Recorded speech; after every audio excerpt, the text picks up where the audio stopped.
It was a rocky beginning because I had no experience with the runway world. I'd never even been to a runway show. I was in Los Angeles and I didn't go to fashion weeks in Paris, New York, and London. So it was all very new to me. And it's not like I'd ever fantasized about the runway show I would have one day. It was just not in my brain. But then I kept doing the runway shows at the beginning, and at a certain point, there was a tipping point, and people just decided to tolerate my pace and my evolution and accepted it. I always show in the same space in Paris in the Palais de Tokyo, and it's this parvis of these monumental Valhalla, Art Deco Valhalla buildings. And filling that space is kind of a challenge, but it's a thrill too. And I always think when I'm starting those shows, how do I fill this space from top to bottom? It's funny how I started out kind of hesitant about runway shows, and then I ended up being like Mr. Theater.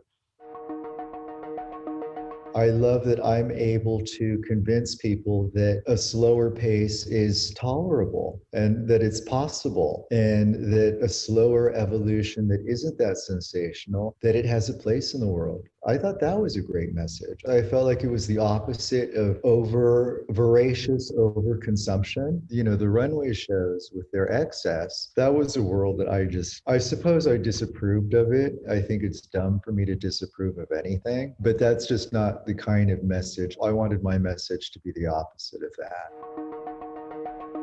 Anything I say now, I might contradict myself tomorrow. I've always dressed flamboyantly. In my younger years, I wore full makeup, not woman's makeup, just like white face with extra black eyes. I always think in kabuki terms. I've always sought an exaggeration that kind of didn't really acknowledge sexual limits. And I've always lived in a world of ambiguity, sexual ambiguity. So it was never something that I thought about. It's just something that naturally is in my world. I was raised in a very small conservative town, and my flamboyance was very criticized. I was very bullied for my personal flamboyance, and that filled me with rage. That kind of bigotry and narrow-mindedness and judging, that fueled me to promote exaggeration, flamboyance in theater, but in an everyday way. And what I've been doing is I have proposed exaggeration and tried,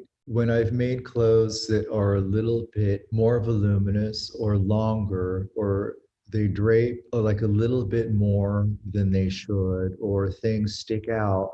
It's a very literal example of thinking outside of the box.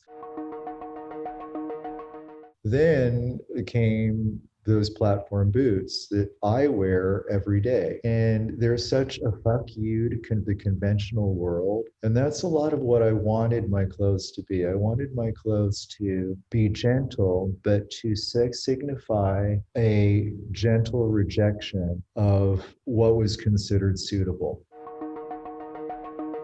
I work out every day. I only have 3 routines that I repeat over and over again. So I'm going to do like chest and triceps and stomach and calves on Monday, and then something else on Tuesday, something else on Wednesday, and then go back Monday, Tuesday, Thursday. So I just repeat those 3 routines every day. And last week I was in Los Angeles with my family, and I didn't work out once, even though I thought I was going to, which was not that bad. I mean, everything will come back, I think.